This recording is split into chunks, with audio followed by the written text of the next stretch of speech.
वालेकुम अस्सलाम बेटा, कैसी हैं आप? बिल्कुल ठीक ठाक, गुड हेल्दी मॉर्निंग। कौन बात कर रहा है? बेटा मैं असगर अली कराची से बात कर रहा हूँ। जी असगर साहब, आप कैसे हैं? का शुक्र है। बहुत रिफ्रेशिंग आवाज है जी आपकी। आपने मुफ्ती मसूद साहब को बुलाया और सैयद साहब बहुत प्यारी गुफ्तगू कर रहे हैं आपके साथ। जी जी। और मैं ये चाहता हूँ कि आपके हेल्थ टीवी के प्लेटफॉर्म से आज ये मुझे मौका मिला है तो मुफ्ती मसूद साहब से भी कुछ बात करना चाहता हूँ। बिल्कुल कीजिए, बिल्कुल कीजिए। और डॉक्टर साहब जो बैठे हुए हैं ये हमारे मुअज़्ज़िज़, इन्होंने जो इस तरीके से हमें जानकारी दी है, अवेयरनेस मिल रहा है, मैं इनका बहुत शुक्रिया अदा करूंगा और इनसे खासकर फरमाइश करूंगा दोनों साहिबान से कि दोबारा हमारे प्रोग्राम में आए और हमें इस तरह की अच्छी अच्छी गाइडलाइंस दें ताकि हमारी नई नस्ल को रहनुमाई मिल सके। सही। हम तो खैर अब चांदी फूट चुकी बालों में, तो इस तरीके से हम अपने बच्चों को नहीं समझा सकते, तो ये आपके दो मौजूद मेहमान समझा रहे हैं। नई नस्ल को एक रास्ता मिले और पुरानी नस्ल को ढारस मिले। जी बेटा, इस वजह ये है कि ये तो बातें कह रहे हैं ना, ये एक स्कूल है, एक पीरियड है, एक क्लास है, जो हमें जानकारी और हमें समझने के लिए बहुत गौर से इस प्रोग्राम को देखना चाहिए। मुफ्ती महमूद साहब से बहुत मोहब्बाना सलाम करूंगा। उसके बाद ये पूछूंगा सर कि आज मुझे मौका मिल गया है कि आपसे एक सवाल भी पूछ लिया जाए। पूछ ले। तो सर ये बताइए कि जिंदगी में नेकी का जो सिला या रिवॉर्ड मांगा जाता है आमतौर पे मेरे जैसे लोग, तो इसका क्या इलाज है? क्या नेकी करने के बाद भूल जाना चाहिए या वो इंतजार करना चाहिए रब्बे करीम की तरफ से, इंसान की तरफ से नहीं, कि उसके तुफैल हमें कुछ अच्छाइयां मिले? ये इंतजार क्यों होता है? ये देखिए मेरा सवाल नहीं है, ये एक टूटा हुआ सवाल जरूर है, लेकिन ये आम लोगों की नफ्सियात की ये बात है कि मैंने ये किया तो अल्लाह ने ये क्यों नहीं किया। इसलिए मैं अपने बच्चों को कहता हूँ कि बेटा अल्लाह पाक से कभी इंसाफ नहीं मांगना, सिर्फ शुक्र और सब्र मांगना। अगर इंसाफ मांग लोगे तो वो उसका अदल फौरन हो जाएगा और तुम किसी ना किसी जगह फंस जाओगे। पर एक चीज होप भी तो कहलाती है। होप तो होती है ना बेटा, लेकिन कैसे ये मैं कह रहा हूँ इस नजरिए से सोचो जो मैं कह रहा हूँ। मुफ्ती साहब गालिबन समझ गए होंगे मेरी बात को। तो ये क्यों होता है नई नस्ल ने ये फकीर खाना खिलाए, मैंने फलां को दिया। मुफ्ती मसूद साहब आप ठीक है ना, मेरी बात को समझ रहे हैं सर? बिल्कुल समझ गए सर आपकी बात। ये जरा सा गाइडलाइंस कीजिए और इस टॉपिक पे भी कभी प्रोग्राम कीजिए। बहुत शुक्रिया बेटा, मैंने आपका बहुत ले लिया। Thank you so much. बड़ा इंपॉर्टेंट क्वेश्चन उन्होंने किया। अच्छा सर, इससे पहले हम लोग कोई बात कर रहे थे, पहले हम उसको कंटिन्यू करते हैं। हाँ, उसके बारे में जो आपने फरमाया था, एक बच्चा ऐसा ज़रा सा एबनॉर्मल से पैदा हो गया। असल में मामला ये है कि हम तमाम चीज़ों को एक ख़ास एंगल से देखते हैं, अपने एंगल से देख रहे हैं कि हमारे साथ हमारा बच्चा ऐसा हो गया। एक ऊपर से हेलीकॉप्टर व्यू नहीं देखते। अल्लाह ताला जो है या वो पूरी ज़ात जो है पूरी दुनिया को कंट्रोल कर रही है। इसकी मिसाल बड़ी आसान है। इसकी मिसाल ऐसी है कि जो बच्चों का जो जिक्सॉ पज़ल होता है उस पर गौर कर लें, ये समझ लें ये कायनात है। उसमें छोटे टुकड़े भी होते हैं, बड़े टुकड़े भी होते हैं, टेढ़े भी होते हैं, काले भी होते हैं, नीले भी होते हैं, पीले भी होते हैं, और छोटे से छोटा टुकड़ा भी होता है। लेकिन एवरी पार्ट इज इम्पॉर्टेंट। कैसे ना, इसी पे ही कहा है कि you are not superior to me, you are not inferior to me, you are not even equal to me, you are just different from me and you are useful and you are needed for this picture of the universe. बात यह है कि अल्लाह की जो planning है उसमें ये टुकड़ा ऐसे ही टेढ़ा होना है इस जगह। सही। हम इसको कह रहे हैं भाई ये सीधा क्यों नहीं? इसलिए तस्वीर कायनात मुकम्मल नहीं होगी जब तक ये जगह आप समझ रहे हैं आपके साथ ज्यादती नहीं है, आपके साथ इनाम है। इसलिए कि आप उस पूरी तस्वीर को मुकम्मल करने में मददगार साबित हो रहा है। अच्छा, ये जो सर असगर साहब की कॉल थी इसका हम आंसर करते हैं, अभी पूछते हैं। मुझे एक और कॉल है वो अटेंड कर लेते हैं। साथ अस्सलाम वालेकुम। वालेकुम सलाम राफिया, दोबारा मुझे हाँ जी क्या हुआ मिसेस अजमल? खैरियत? Good healthy morning. Healthy morning. नहीं, मैंने कभी अल्लाह से शिकायत नहीं की, कभी भी। हमेशा यही कहा कि वाकई इन हालात में भी अल्लाह का शुक्र है, क्योंकि 100% वो पहले तो ठीक था, ए लेवल्स के बाद उसकी तबीयत खराब हुई। और लेकिन ये है कि जो वसाइल अल्लाह ने मुझे दिए हुए हैं, अगर वो ना होते और मैं और हम लोग सेहतमंद ना होते तो हम कैसे ये कैसे कर पाते? सही कह रहे हैं। अल्लाह का हर हाल में शुक्र अदा करना चाहिए और हमें इस आजमाइश से पूरी उतरने की तौफीक दे अल्लाह मियाँ, और उसको बिल्कुल سب کو ٹھیک کرے اللہ میاں. انشاءاللہ thank you so much. Thank you so much. اچھا جی ہاں اس سے پہلے مسز اجمل کا بھی ایک سوال آیا تھا, مصارف زکوٰۃ گنوانے کی بات کر رہے ہاں تھے. ہاں اس پہ بھی بات وہ بھی رہ گیا. ہاں جی تو پہلے آپ وہ گنوا وہ لیں. 8 ہیں. ایک تو فقیر ہے, انما الصدقات للفقراء. فقیر اس کو کہتے ہیں جو صاحب نصاب نہ ہو, جس پر خود زکوٰۃ واجب نہ ہو اور وہ صاحب نصاب نہ ہو, تو وہ فقیر کہلاتا ہے. مساکین دوسرا مصرف ہے اس کا.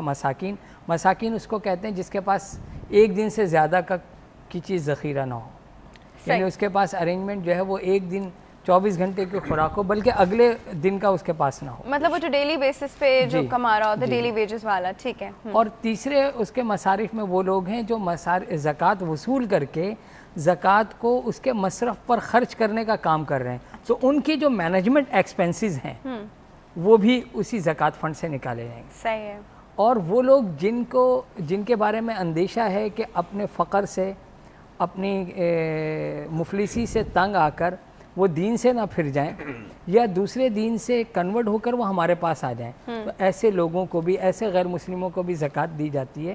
لیکن اس میں خیال ان لوگوں کا رکھا جائے گا جو مفلسی سے کہیں اسلام سے نہ پھر جائیں, اور ان لوگوں کو جو جیل کے جو اخراجات ہیں وہ بھی مصارف زکوٰۃ سے دیے جائیں گے, اور فوج کے جو اخراجات ہیں وہ بھی مصارف زکوٰۃ میں سے دیے جائیں گے. اور اسی طرح مسافر کے حالت سفر میں, اگرچہ گھر میں آپ کے پاس لاکھوں روپے ہوں, لیکن اگر آپ حالت سفر میں وہاں پر نہیں ہیں آپ کے پاس, تو مصارف زکوٰۃ میں اس کی مدد کی جا سکتی ہے.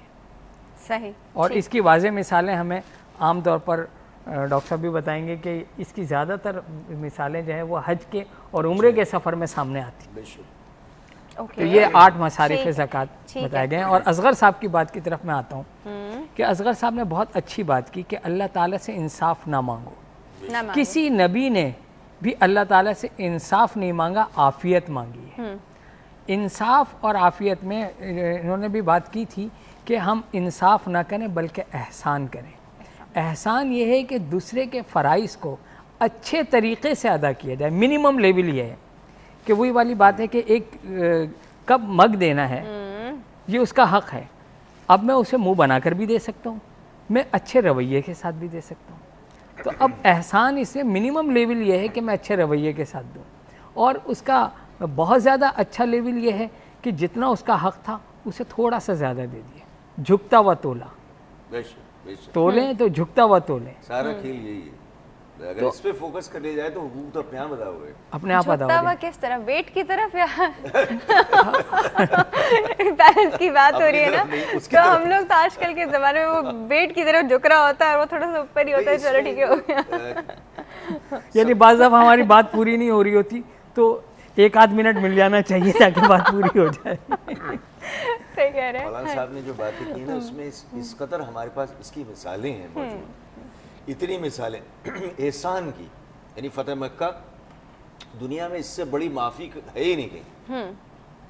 سب کو معاف, حتیٰ کہ جو بدترین دشمن تھے اسلام کے, ابو سفیان, جو ان کے گھر میں پناہ لے اس کو بھی معافی. معافی نہیں, خدمت. اگر آپ, میں تو یہ سمجھتا ہوں محمد رسول اللہ صلی اللہ علیہ وسلم کی ذات کا مطالعہ کر لے آدمی اور کچھ نہ کرے, کچھ پڑھنے کی ضرورت نہیں ہے. تو آپ دیکھ لیں آپ نے کیا کیا کیا, یہ بھی نہ سوچیں کہ کیا کیا کہا, چھوڑ دیں موٹی موٹی باتیں. آپ تشریف لے جا رہے ہیں, ایک بڑھیا آئی کہنے لگی کہ یہ لکڑی کا گٹھڑ ہے, یہ میرے سر پہ رکھ کے لے جاؤ گے؟ تو آپ نے کہا ٹھیک ہے, گھر تک لے گئے. تو جب وہ جانے لگے تو کہنے لگے کہ میں تجھے ایک نصیحت کرنا چاہتی ہوں, تو بہت اچھا آدمی ہے اور تیرا اقبال بلند ہو اور تو ایسا ہو وغیرہ وغیرہ. ایک چیز سے میں تجھے نصیحت کرنا چاہتی ہوں کہ مکے میں ایک جوان لڑکا آیا ہوا ہے, اس کا نام ہے محمد, اور وہ جادوگر ہے. جس سے بات کرتا ہے اس کا دل اور قلب تبدیل ہو جاتا ہے. تو آپ نے کہا میں ہی محمد. یہ ہے سروس, یعنی اس میں کوئی برابری نہیں ہے. یا آپ کا جو معاف کر دینا ہے کہ جناب سب کو معافی, ہندا کو معافی, جس نے کلیجہ چبایا تھا حمزہ کا, بس میرے سامنے نہ آئے تھے بس.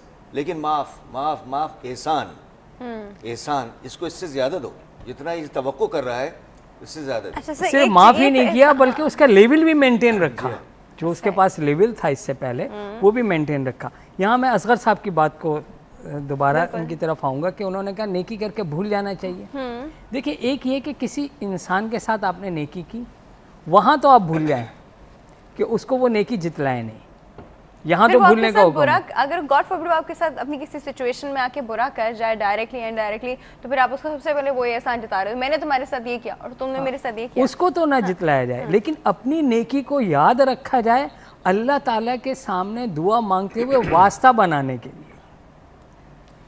वास्ता बनाने के लिए ये कि मैंने जो ये काम किया अल्लाह मैंने ना किसी इंसान की अच्छाई के लिए किया ना किसी बुराई से बचने के लिए किया, मैंने तो तेरा हुक्म पूरा करने के लिए किया, रज़ा के लिए, तेरी रज़ा के लिए किया। और इस उम्मीद पे किया कि जब मैं तेरी रज़ा को चाहूँगा तो मेरी रज़ा भी पूरी होगी। जब मैं तेरी ख्वाहिश को पूरा करूँगा, तेरे अहकामात को पूरा करूँगा तो तू मुझे तन्हा नहीं छोड़ेगा। बेशक ये वो दुआ है जो हर नबी ने की, बेशक, और कुरान ने उसको जिक्र भी किया। मौलाना साहब एक शेर जो है, सिर्फ एक शेर, हाँ जी सर, जल्दी से जिगर का शेर है, वो तमाम चीज़ों डिस्क्राइब कर रहा है जो ये आप कह रहे हैं। जिगर कहते हैं कि वाइस तेरे इन सजदों के एवज़ सब कुछ हो मुबारक तुझको मगर, यानी हूरें हैं, जन्नत है वगैरह वगैरह वगैरह। वाइस तेरे इन सजदों के एवज़ सब कुछ हो मुबारक तुझको मगर, वो सजदा यहाँ है कुफ्र जबी जो सजदा के खुद इनाम नहीं। नेकी should itself be the reward. Exactly, यानी हम किसी बदले की ख्वाहिश न करें। मैं इसलिए कर रहा हूँ कि मैं समझता हूँ ये सही काम है, वी शुड डू इट। ठीक है sir, thank you so much for coming, बहुत बहुत शुक्रिया आपके आने का sir, thank you so much for coming. आप दोनों से बात करके बड़ा अच्छा लगा। कभी कभी ये स्पिरिचुअल हेल्थ का भी ख्याल रखना चाहिए जी, आज हमने स्पिरिचुअल हेल्थ की तरफ फोकस किया। अभी वक्त हो गया एज यूजुअल ब्रेक का। ब्रेक के बाद हमारे पास डॉक्टर मुबशरा मौजूद होंगी, कहीं नहीं जाएगा viewers, will be right back.